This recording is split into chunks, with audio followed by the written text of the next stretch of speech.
everybody. Welcome to the Mandcave. It's the only podcast hosted by two best friends with absolutely nothing in common except their first names. I'm Mandy Fabian, and today we have a very special guest, Mandy, joining me. Rory O'Malley is my co-host today. Grab a couch. Let's get to it. Wait a minute, cut this shit.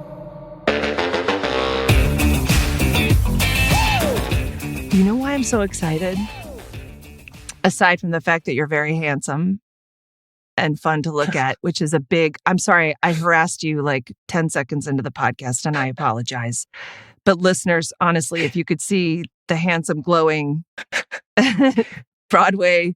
Listen, Mandy, we know you like an Irishman. Oh. That's already been established. Oh, yeah, it's no secret. I mean, if you can do the accent, we should get there at some point. But it's top of the morning to you. Oh my God, he did it. Oh, with just a little hint of Chicago in there too. I really. Oh yeah. And everything. And because Rory, you and I, we're not going to talk about it right away, but when we talk about it, you picked for me to watch this week The Rehearsal, which is a show on HBO Max hosted by Nathan Fielder. Well, we're not going to talk about it yet. We're going to talk about other things first. But it was something that I've been dying to watch that Mandy would never watch. It would make her way too uncomfortable. Really? So, yes. Sure. So it was very exciting to have something assigned to me that like rang all the bells. And, you know, how was your week? What have you been doing this week? 'Cause what's going on in Rory O'Malley's life? I went to a friend's birthday party. I went to Josh Gad's birthday party, who's my college roommate. You know, I knew him before Olaf. And we went to a virtual reality escape room, and it was so much fun. Oh my God. I loved it.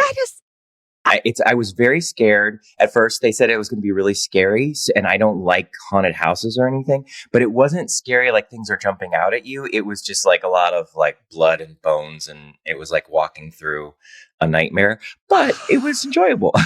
Wait, so when you say virtual reality escape room, does that mean you physically go someplace and put on a headset, or it's something you did from home? No, you go to this place.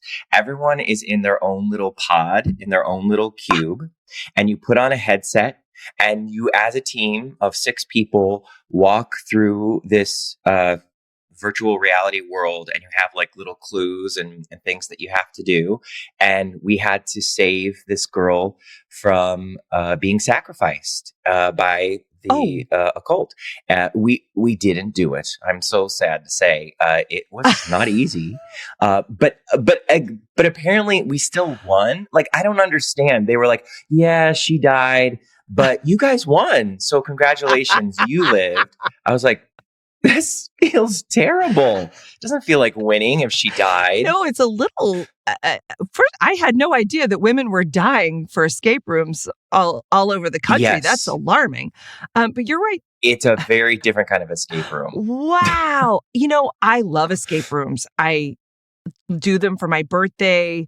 Like the fantasy of it, I love it. But it's the same thing where you're like, why am I doing this to myself? Because I'm always the one who's like, you know, I get stuck on the last clue and all you had to do was like pick it up and look at the bottom of the statue.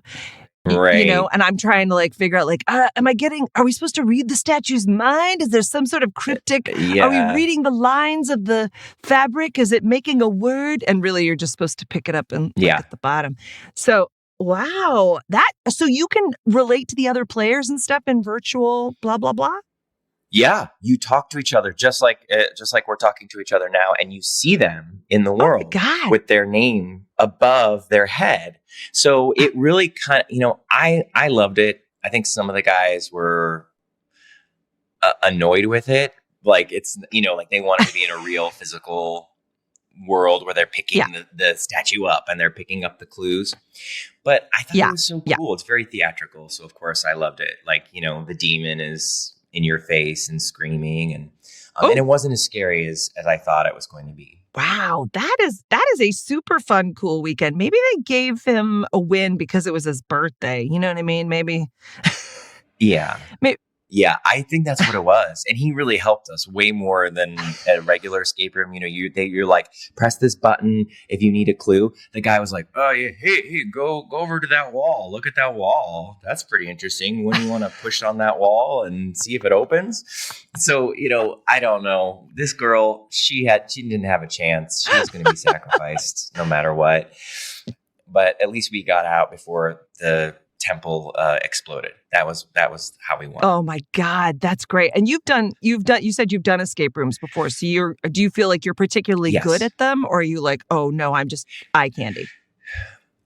I have to do one thing. If I get one clue in the group, I feel like, okay, I can relax and enjoy myself.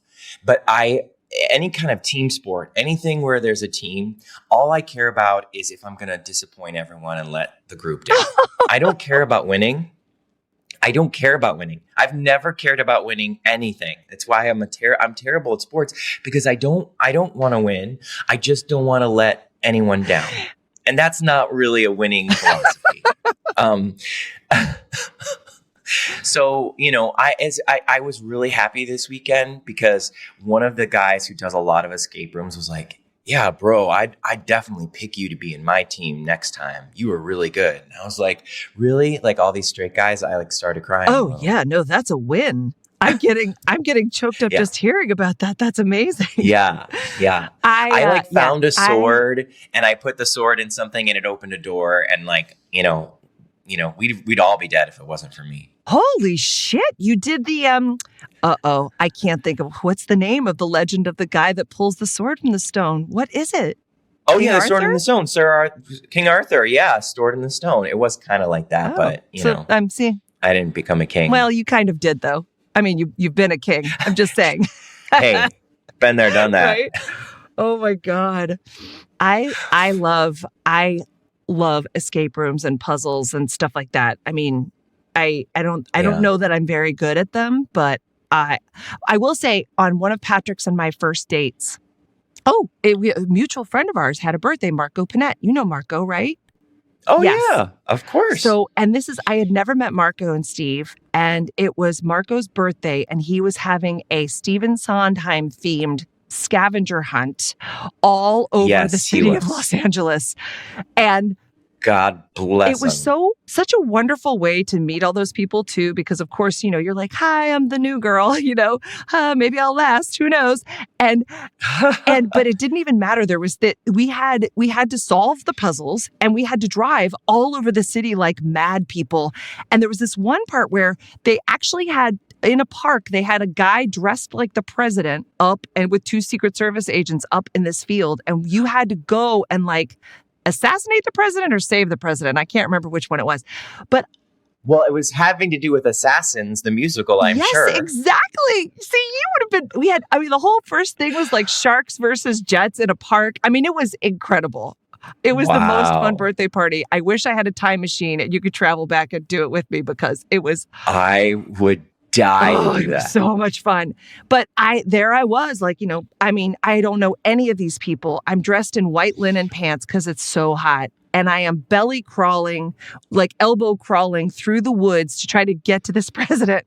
And it was just a great way to make instant friendship, because if you're the crazy lady crawling through the woods, people are a little scared of you for the rest of the time they know you. Well, it's a great way to hang out with your friends, because, you know, it's not like just talking about your day or talking about work. Yeah. And it feels like genuine play in a way that you haven't gotten to experience since you were a kid. You know, like there's just not that much. It's like a adult playground, literally.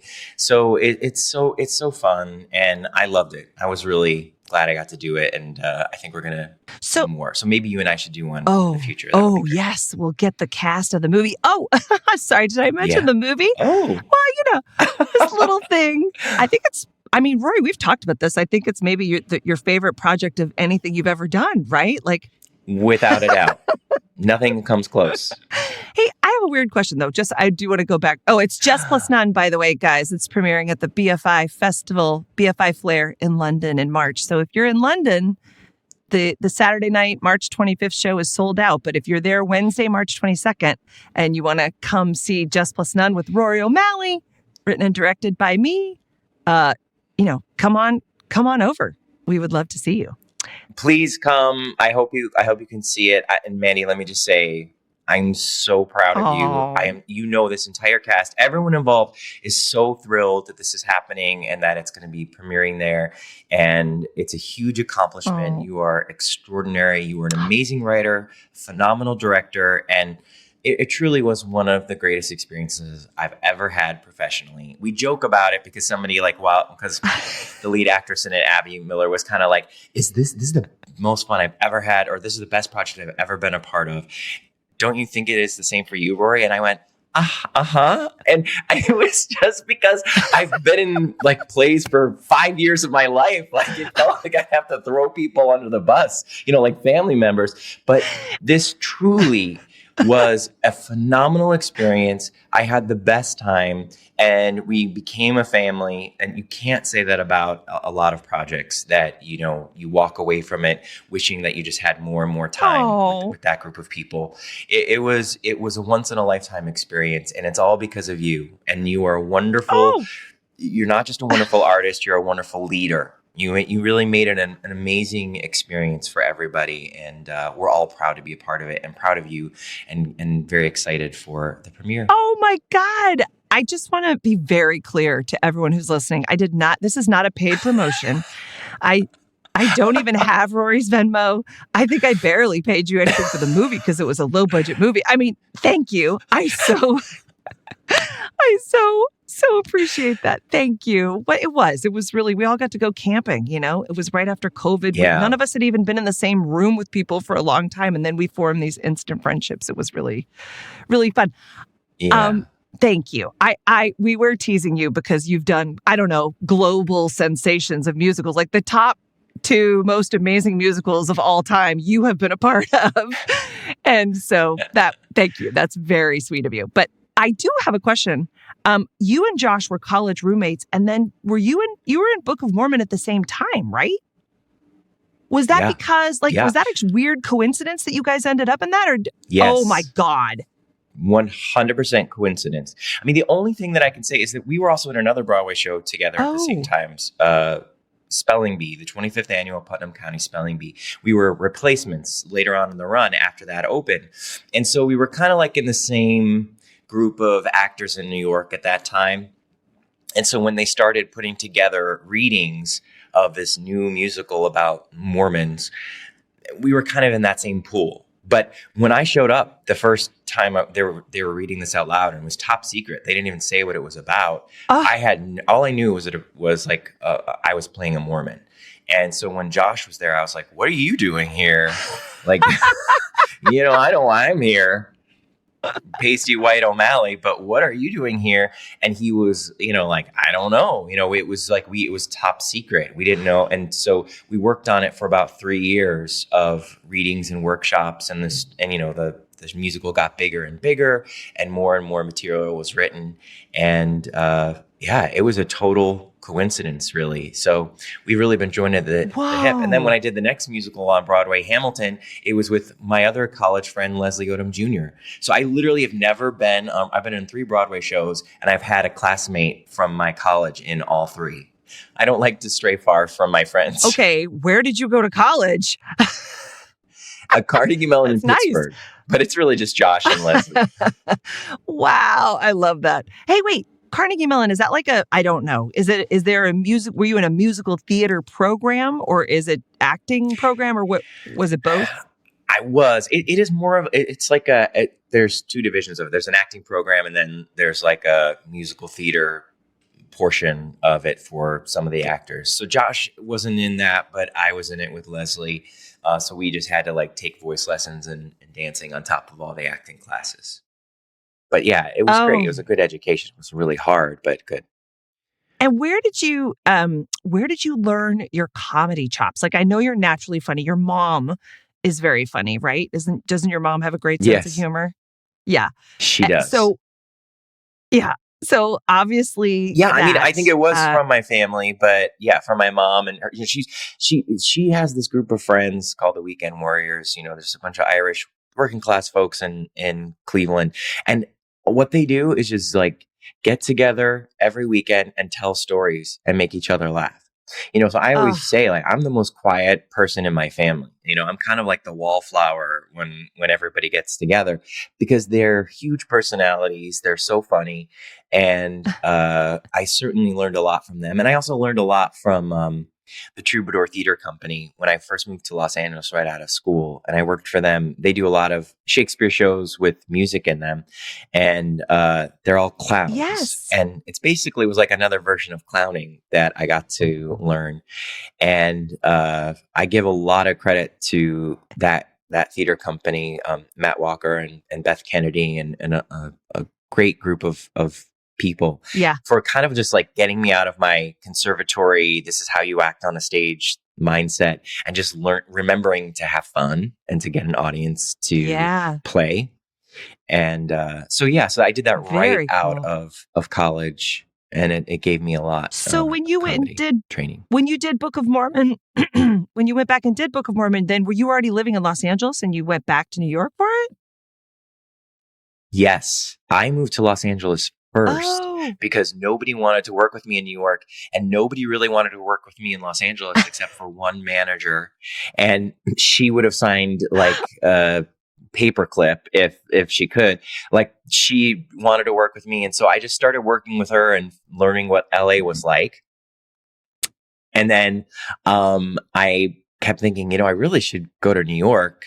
Like, I keep doing theater out here in LA, and ended up going to New York about 3 years after doing mostly theater in Los Angeles, which I love theater in Los Angeles, but like, I wanted health insurance too. I did not know that. I thought you went right to New York. I thought you had remained an East Coast boy. No, I worked for Gary Marshall actually a lot. I did write. It was Richie Cunningham and Happy Days the musical for him. Oh my God, amazing! Was there a musical, Little Miss Sunshine? Yes. Where was that? That was in New York, off Broadway at Second Stage, and that was written by William Finn and directed by James Lapine, and it was really great. I'm kind of surprised that it hasn't had more of a life since then. Like, it seems like a perfect show for a lot of community theaters to do, but it just didn't really take off. But it was really great. It was with Stephanie J. Block, who just won the Tony for playing Cher in the Cher show. And oh my God! And it was it was really fun. It was really great. It's one of my favorite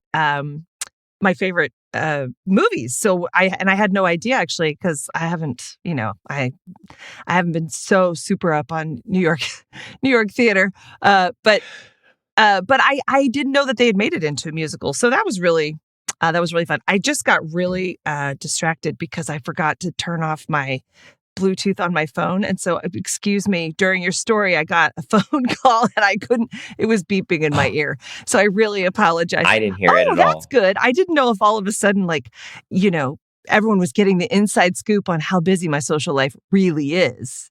No, I didn't hear a thing. I just saw you get uncomfortable and I thought, wow, my story's failing. I'm doing a terrible job. No. I knew something was going on. I picked up my phone to text Mandy and be like, hurry home, sweetheart. It doesn't matter that we disagree on everything. This is... Sometimes you stray to know that you are happy at home. But we should actually talk about, speaking of rehearsing for Broadway shows. You like that segue? We should talk about the rehearsal. I am so excited. Okay. So this is a show, I guess you would call it a reality show. I would definitely call it like a meta show by the comic Nathan Fielder, right? That's his name. And it's on HBO. And Pete, why don't you, if you wouldn't mind, please playing the trailer for us. I've been told my personality can make people uncomfortable. Hey. How to make love all night. Oh, well, I think we're going to get along pretty well. But I've learned that if you plan for every variable, a happy outcome doesn't have to be left to chance. This conversation's going pretty well. Yes. So that's no accident. Everything that's happened today, I've rehearsed it. Hey, hi, Nathan. Dozens of times. In a replica of your home. This is what we can do for you and you. You know, just off the top of my head, I would say, sure, let's go with it. This is going to be fun. It will be. My goal is for your rehearsal to reflect reality. The government has Sasquatch liaisons. I love you, Daddy. With this show, if your performance isn't accurate, you could ruin someone's life. This is all sort of absurd. Keep them crying. Don't let up. Okay. I gotta tell you something. I don't want to talk to you again. Do you find it's been healthy for you here? Are you sure you want to do this? I don't really like lying to people. You're a liar. Yeah, neither do I. You're Willy Wonka and I'm Charlie Buckets. I'm the bad guy in that? Well, but he's a dream maker. Okay. And you're making some dreams happen for But me. kids died in the factory? Well, they supposedly died. I'll read the book again just to look into it. Sure.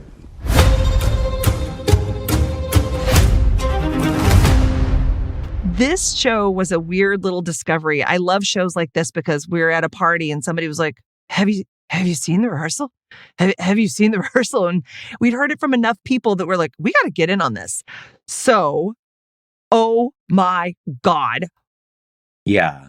I loved it from the first minute. It got weirder and more wonderful. Did you get to watch more than the first episode? Did you watch the whole season? Oh, yeah. I've watched the whole season. Yeah. I've actually watched the first episode 3 times because I keep getting people to sit down and watch it, and I want to watch them watch it. Oh my God, Rory, that's amazing. So what was it? How did you find out about it, and what did you love about it? Well, I'm just kind of one of those people that, like, when HBO puts something up, I'm like, okay, I'm going to give it more of a chance because I trust the brand. But Nice. I knew that he was funny, and I had seen Nathan For You, his show, before. Okay. But Was I that wasn't good? like I never saw that. obsessed with that show. Yeah. Oh yeah. Oh. It's great. It's just a little. It was for Comedy Central, and it's a little more trying to push people. It's a little more uncomfortable, believe it or not, just because Wow. it's kind of like shocking to people. Like the first episode is him trying to make businesses better, kind of like those restaurant shows where somebody comes in and tries to fix their restaurant. And so he's coming in and fixing businesses. And like the first one was a frozen yogurt place. And he said, you need to make a poo flavor. Okay. And people will like start talking about it. So it's a little more he's not just like a real sort of spectrum-y guy. His brand of comedy is to act like he doesn't know what he's saying and on purpose say things that are going to be evocative. Is that right? Yes. Okay. Yes. Okay. He is giving a performance. He is giving a very good performance, so that if you don't know, like, he is completely a comedian trying to put together this scenario to get the most comedy out of it, because that's what is kind of great about the show, is that he never is, there's no like bum ching, like he just is slowly explaining what he's done in this way that makes your jaw drop further and further and further. And I don't know how much you explain in this podcast. Like, you know what? We say yes, what? People expect spoilers, and I think even if you explain what happens in the first episode, and it kind of actually, you can't believe it explains it in the trailer. But yeah, exactly. Even if you explain it, you really have to see it to understand it. Like you said, you watched it 3 times because you're always going to get something. And it's still kind of surprising the way that and I think the show has a real heart to it. Like, it is not just for shock value at all. There is something really human about it. And he's really trying to get to the authenticity. He picks people who, in my view, are really authentic. He picks people that sort of can't help but be exactly who they are, right? Yeah. Oh, for sure. No, but like, And we should kind of say, if you haven't seen it, that he is picking people, like in this first episode, there's a man who wants to tell his group of friends in his trivia club that he actually doesn't have a master's degree, that he let them believe that years before, and he's embarrassed to tell them the truth. So the entire episode is him practicing in a rehearsal of how to tell one of the members of his trivia group the truth. And you would think, wow, that doesn't sound like a show. It sounds like, Right. a conversation. But Nathan, the host of the show, goes into insane detail to recreate, or not recreate, to pre-create the scenario for what it would be to tell their friend the truth. So much so that they build an entire set of the place where he wants to meet. Yeah. To tell. So that's the thing that's so weird, is they create this set, and then you go further into the episode and you I don't remember when it gets revealed, but you find out that he not only created this set where the guy's going to practice his rehearsal with his friend, he's created a set of the guy's apartment and hired an actor to play the guy so that when he goes to meet the guy, he can rehearse that conversation of asking him to join the rehearsal of his friends. It's crazy. It's a rabbit hole. It's a rabbit hole. The entire show is just going down a rabbit hole of how absolutely meticulous could you be with rehearsing your life to make sure that you do it properly. It's insane. And it's kind of like somebody who has control issues dream come true. That's right. Did you have any of that, like when you were watching it? Were you like, oh my God, if I could only rehearse this moment or that moment?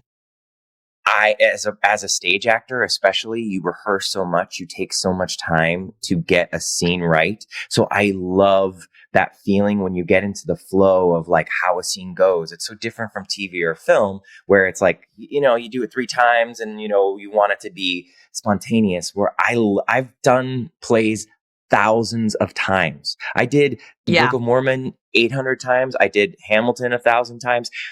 You constantly are trying to find ways to make it fresh and new and find things. So I loved that this was in real life, trying to find a way to make a situation better and to be prepared for it. And I love rehearsing. Rehearsing is great.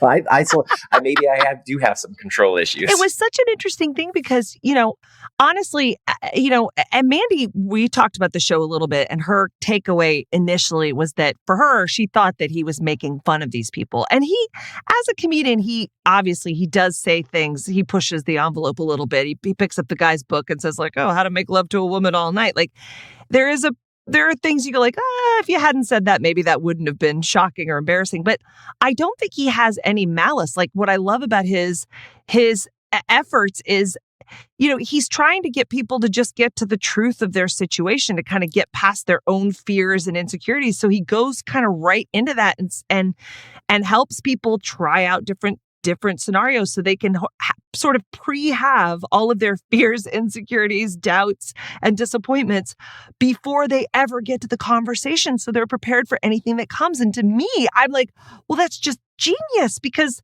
you're not going to be able to avoid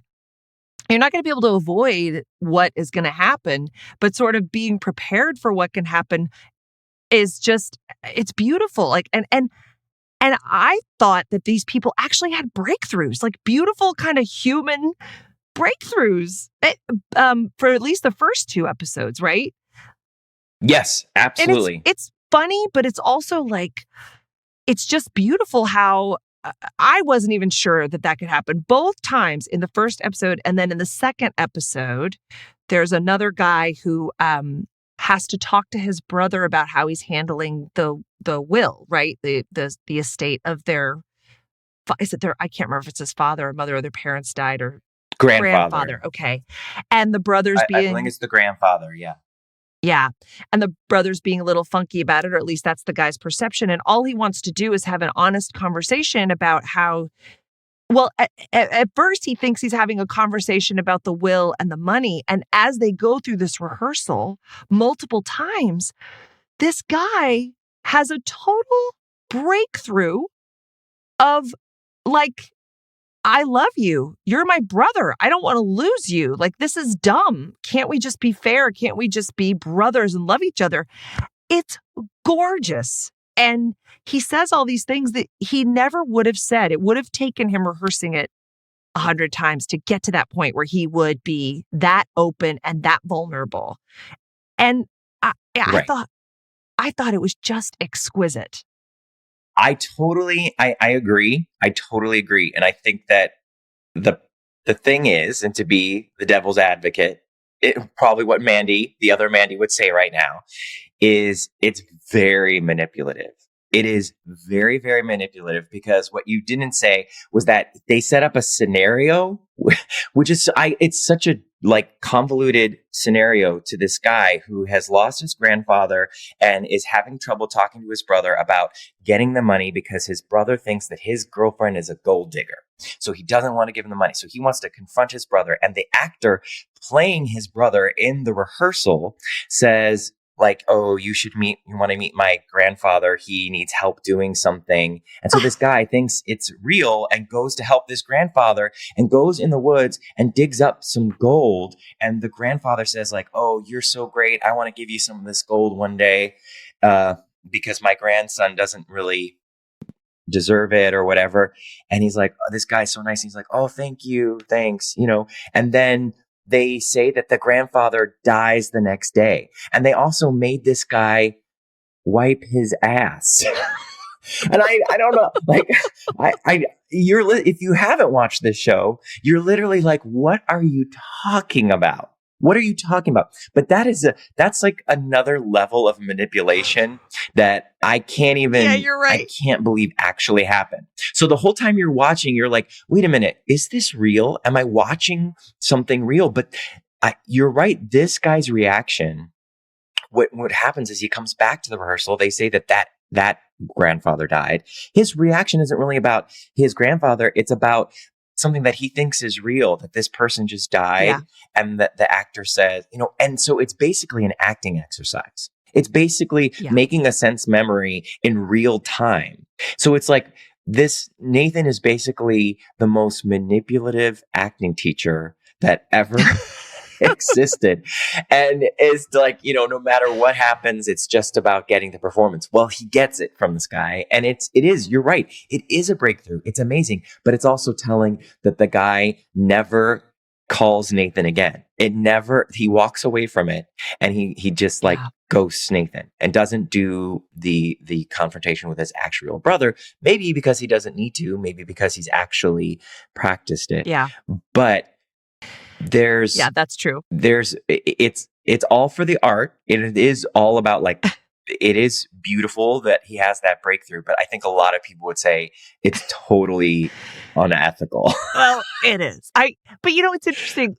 Yes. Okay. So then in the third episode, they have this masterful, the effort that they put into creating these false realities for people to have rehearsals of things, Yes. right? In the third episode, there's a woman who wants to experience having a child.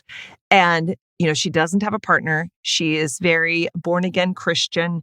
And they set up her dream scenario of like a little farmhouse in Oregon with land and a little garden. And they give her a baby, but then they have a baby. They have a fake baby overnight because they can't have a real baby actor.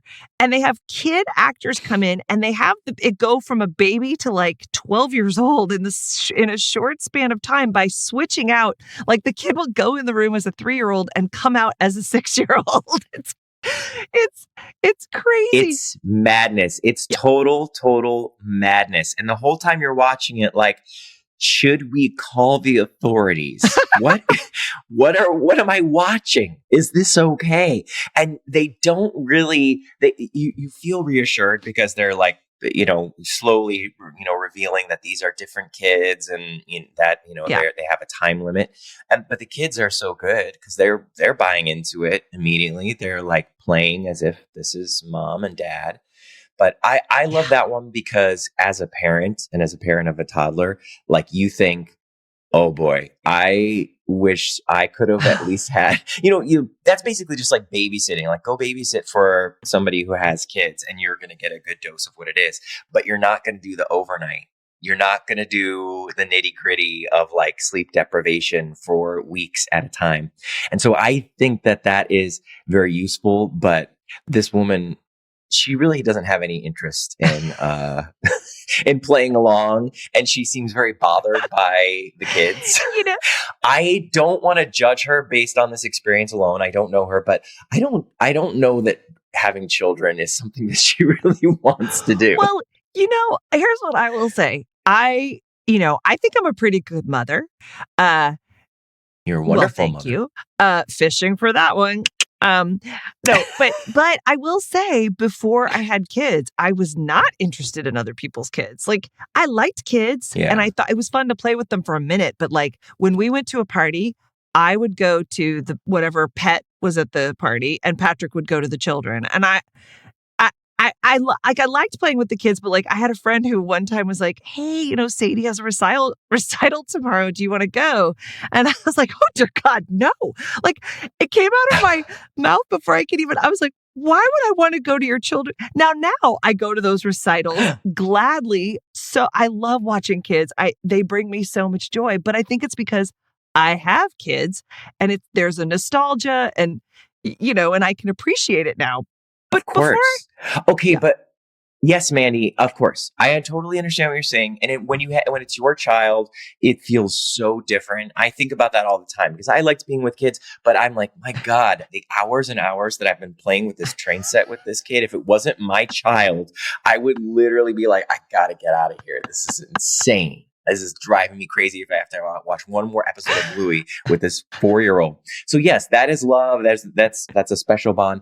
But this woman signed up to be in an experiment, a rehearsal. And it's like cameras are on and she could not care less about these kids. She really couldn't. And I'm just saying, like, if you signed up for something and you said this is your dream to have kids, like she's not you. She's somebody who says it's her dream to have kids. She wants to have, this is exactly what she wants. And she's very particular about certain things, but she just is kind of like, ew, I don't want to have to watch them or, like be bothered. She seems, that's the thing about that. You're right. No, she does. Because I think that's when you sort of at watching the show, you back out of this and you go like, why isn't she getting into this? And you go, well, you're backing out of it going, well, because this is all fake. Like, and there's a part of you that goes, how can you, like, if you're an actor and you are pretending to do something that you really love or want to do, or you're in a scene, you're committed to the character, you're going to give over to that. But as a human being, when the thing that you're supposed to play at is supposed to be your dream, like, she's not an actor, I don't think. Maybe she is. But, also it's just like, well, how am I supposed to pretend to have a husband or partner?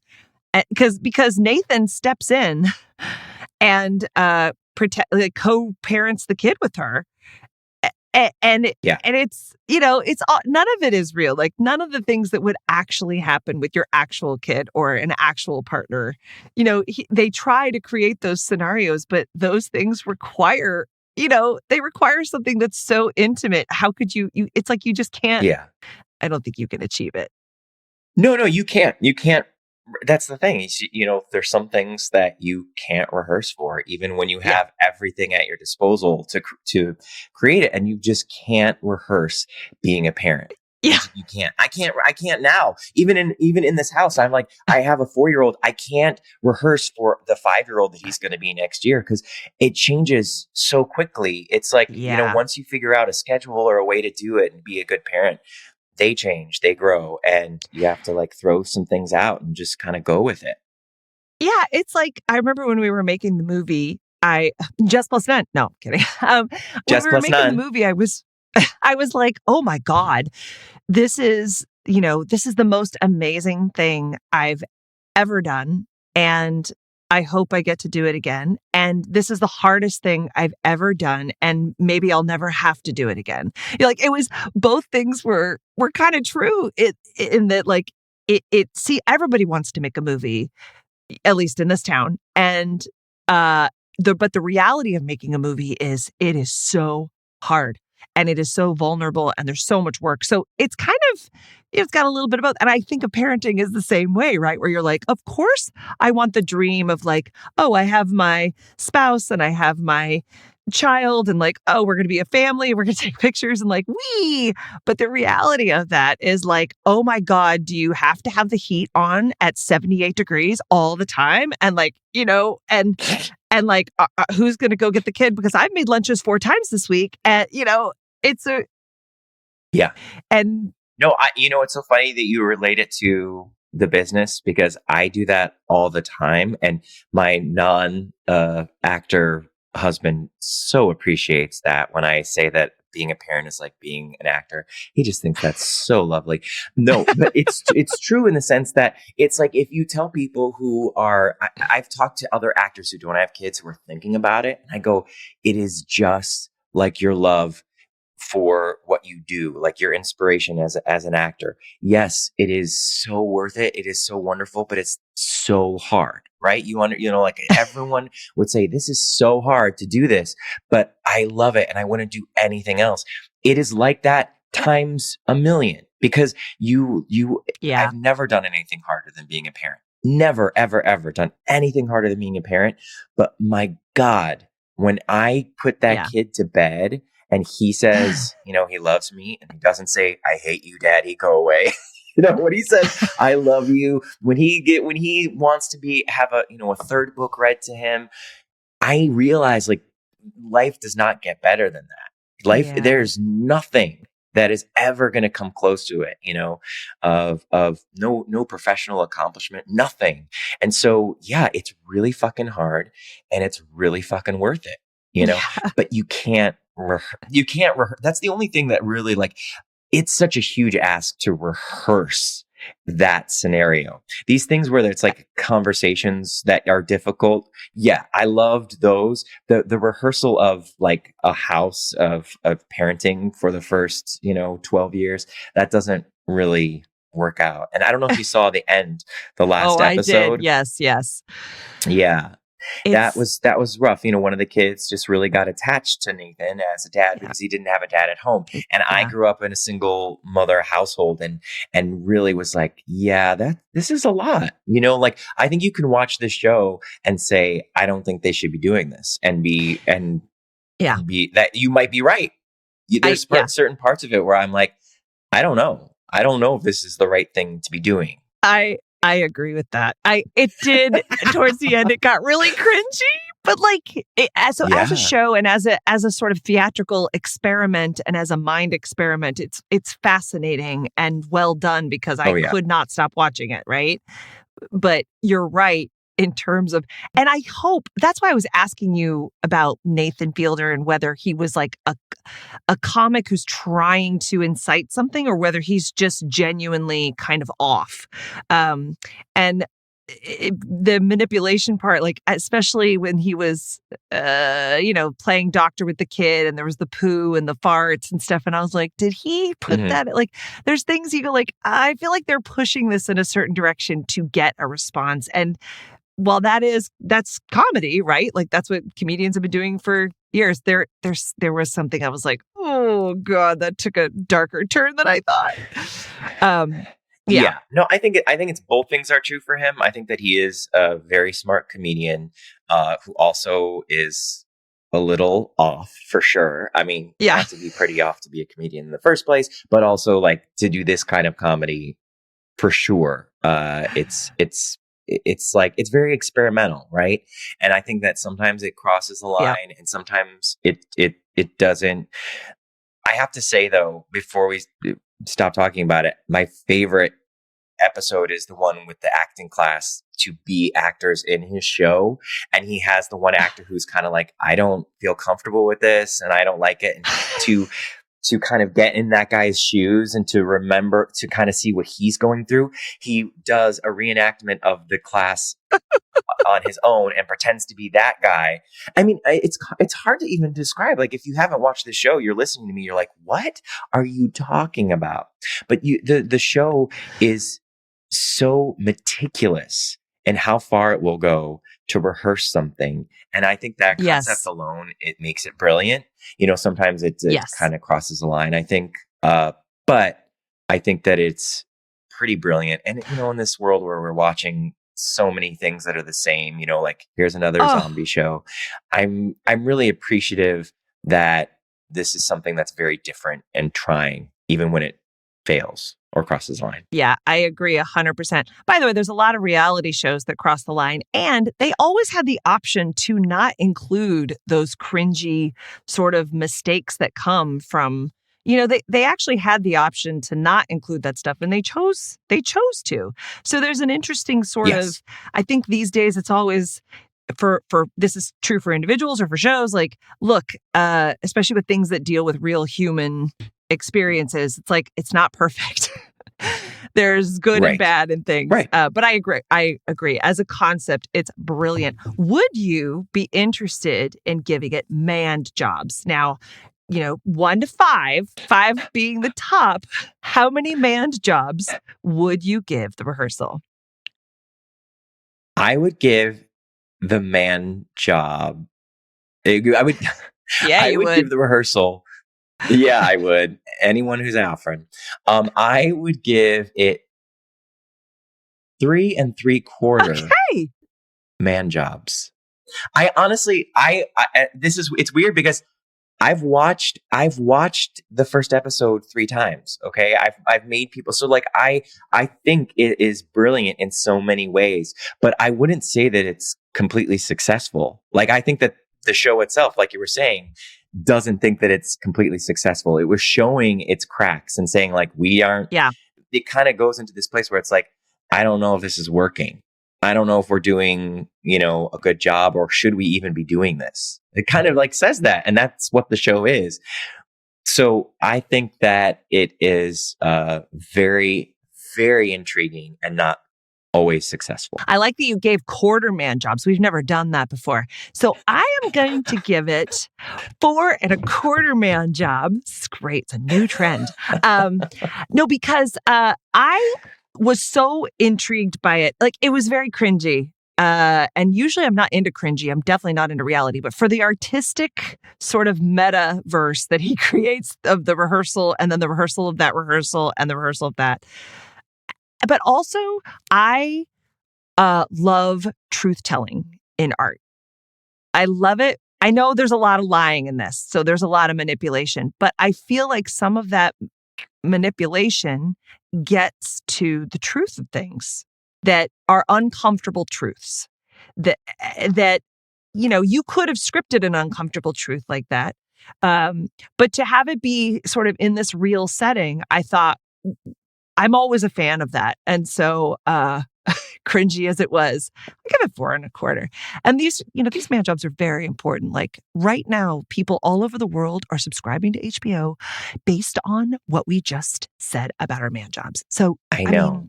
You know, congratulations and look out is what I'm saying. All right. Okay, so real quick, I'm just going to let the people know. Hey, everybody, this is not a rehearsal. Mandcave is a production of True Story FM, music by Ian Post, engineering by Pete Wright. Thank you, guys. Oh, Pete, this is going to be a challenge, this one. And hey, if you guys want to join us, talk to Mandy Kaplan and I on Discord. She will be on Discord this week. Mandcave.com/Discord. If you want to become a Fandy of our show, we are membership supported, and we just love to hear from you. And it's $5 a month. You know, it's a fantastic, like, it's a bargain is what I'm going to say. It's for less than a cup of coffee if you go to the fancy coffee shops. So $5 a month, you can become a Fandy, mancave.com/Fandy. We've got really fun merch at mancave.com/merch, t-shirts and coffee mugs. And the most importantly, please, if you are listening on your podcast and you're enjoying this, please, put down your phone or pick up your phone right now and go to Apple Podcasts and give us a review, stars, whatever you like. We love to hear from you and we appreciate it. It really helps because, as we all know, nobody wants to do anything unless someone else said it was good first. So, that being said, spread the word, make us feel popular, and we appreciate everybody listening. Thank you so much. Okay. All right. That's the business. Now, Rory, we're going to play a game. And this is... All right. Oh, yeah. This is really fun. So today's game, of course, like the rehearsal, what I really wanted to do was like rehearse a duet with you. But since the Zoom's being a little glitchy and I'm only a slightly good singer. I'm only a slightly less of a singer than you are. I figured that we would spare. You are a wonderful singer and a wonderful musician. Jesus, if you don't stop, I'm going to fire that bitch. I mean, this is going to be the Mandcave. That's amazing. Thank you. But I thought a really, really fun game. What would be really, really fun to rehearse, and I've done this before, and I'm sure you as an actor have done this, is we are going to rehearse whatever your big dream is, whether it's, winning a Tony or winning an Oscar, or whether it's just getting through, kindergarten with your toddler. But you are going to be on a talk show, Rory O'Malley, and we're going to do your talk show interview. And you get to pick the talk show host of your choice, but I'm going to be Nathan Fielder pretending to be that talk show host. So I'm Mandy Fabian pretending to be Nathan Fielder pretending to be the talk show host. So do you have a particular, is there a couch that you've been dying to be on? Can we go back in time? Yes, absolutely. Then we will be on the Rosie O'Donnell show circa 1998. And I just opened a new Broadway show. Oh, God, I love it. Okay, great. And what's the name of the Broadway show? Do we get to name it?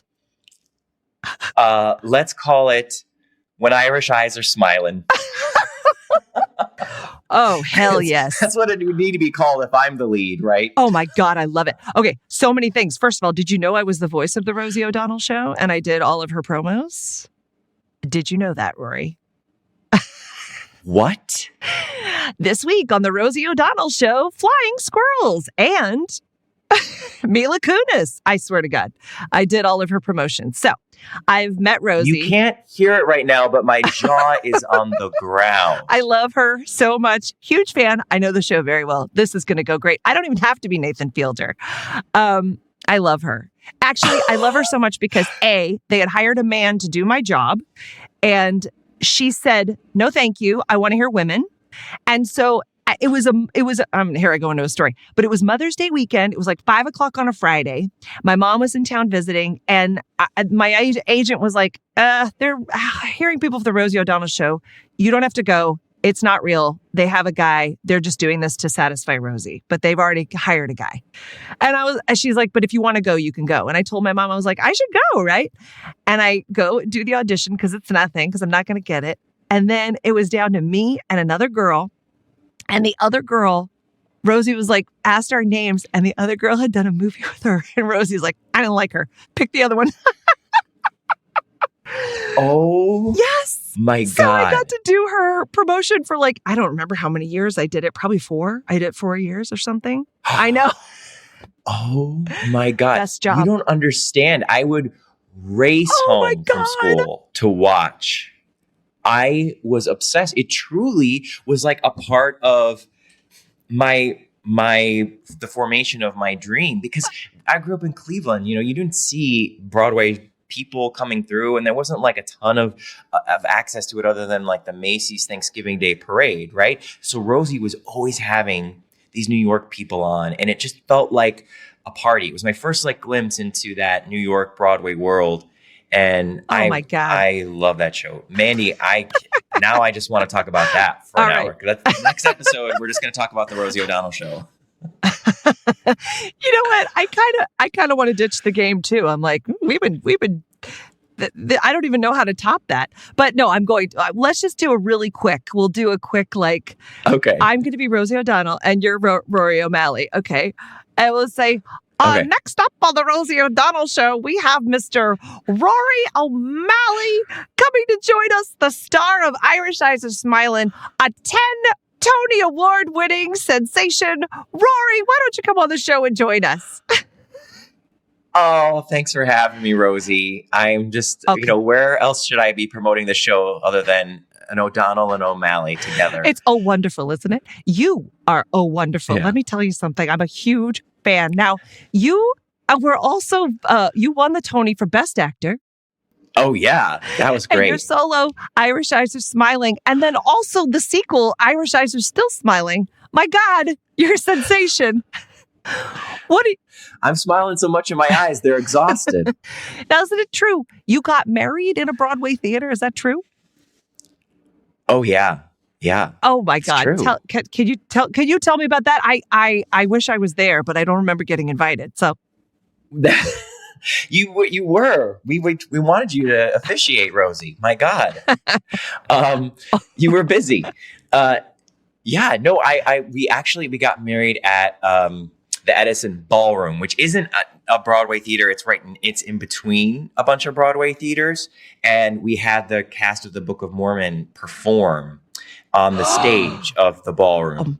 And they sang God Only Knows What I'd Be Without You from the Beach Boys, that transitioned to Beyonce's Love on Top, because of course it was a gay wedding and it was fantastic. It was just beautiful. So everyone who came from the Midwest, from Cleveland, my family and my husband's family from Indianapolis, they all felt like they were at a Broadway show. It was incredible. oh my God, that's amazing.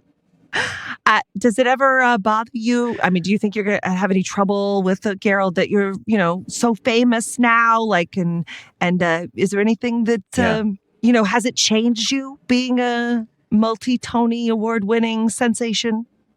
Oh, yeah. No, I'm a total jerk now. But, I feel like I've earned it. You have.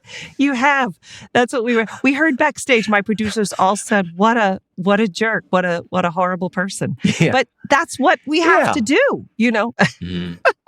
Once you get that, that's what I worked so hard for all these years. It's just the ability to be a total asshole to everyone. Hey, congratulations. Oh my God. That makes me Thanks, uncomfortable Rosie. even just doing the pretend. Oh, Jesus. I'm a terrible Rosie O'Donnell and Nathan Fielder. It's funny, like, I really like how I would be terrible at interviewing people because I want to ask, really inside. I mean, I don't know how Nathan does it or Rosie. Well, I think that like you can really tell the difference between like Nathan is a good actor, but he's really committed. But it's what I love about this show. And now that we're bringing up the show again, this is why I want to talk about it, because I need to talk about it for a long time with people. But the people who are actors and the people who are participants, like seeing the way that they react and being like, this person's acting, this person isn't acting. It's like, isn't the goal of us as actors to not be able to tell which person is which? You know what I mean? Yeah, that's true. Like it's a really good experiment. And that's why that one episode with the actors, they like get so into it. They're like, yeah, let's deep dive. Let's really go. And I know that's why part of the reason why I love the show. But yes, you were wonderful, Rosie. Listen, I think there might be people listening going, oh my God, is she doing podcasts now? Is she doing did she? I mean, I feel like that felt pretty spot on. Rory, I thank you so much for coming and doing this. We've been talking for a long time, so I'm gonna let you go. And please, I don't know how long Mandy's gonna vacation. She's very spendy, and she's unpredictable, and she's a party girl. So I may not hear from her for weeks. Wow. And I hope that if that happens, I hope that you will come back and join me again. Deep inside the Mandcave. Yeah. Anytime you need me to come visit, I'm available. I'm ready. Don't forget about me. I could never. Thank you so much. And I won't be seeing you next week, but thank you for doing this. And Fandies, if you want to send messages to Rory on the Discord, please do reach out and we'll send those messages along. And amazing. Yay! This was the best one. Don't tell her I said it.